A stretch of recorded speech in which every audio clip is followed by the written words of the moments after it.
शिकारी जंगल में शिकार करने के लिए आया। उसे कुछ पक्षियों को पकड़ने की इच्छा हुई। उसने जंगल में कबूतरों का एक झुंड देखा जो जाने की तलाश में इधर उधर उड़ रहा था।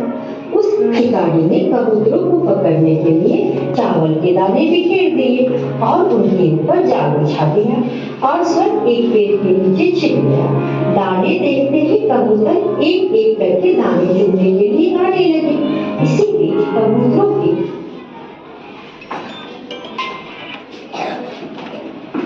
लोगों को समझाया हमें सावधान करना चाहिए कि दाने नहीं चुनने चाहिए, लेकिन सभी कबूतर बहुत ज्यादा भूखे थे, इसलिए उन्होंने अपने मुखिया की बात नहीं मानी और दाने चुनने के लिए नीचे उतर गए। जैसे ही सभी कबूतर दाना चुनने लगे वे सभी जाल में फंस गए और उन्हें अपने मुखिया की बात न मानने का पछतावा हो रहा था और सभी बहुत परेशान हो गए। सभी कबूतर जाल में फंसते ही फटफड़ाने लगे, परंतु कुछ ही देर में यह फटफड़ाना बंद हो गया।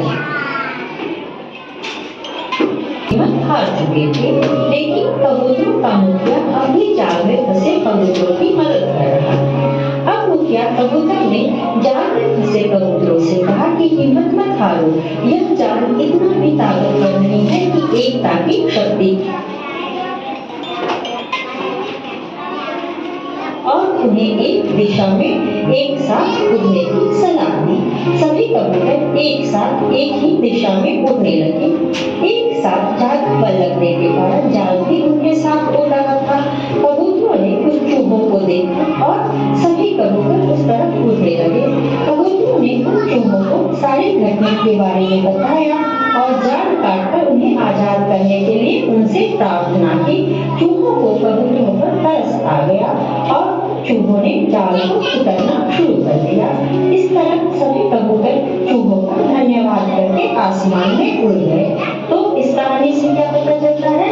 इस कहानी से पता चलता है कि एकता में शक्ति है। अगर हम एक साथ मिलकर प्रयास करें तो कठिन से कठिन कार्य भी संपन्न हो सकता है।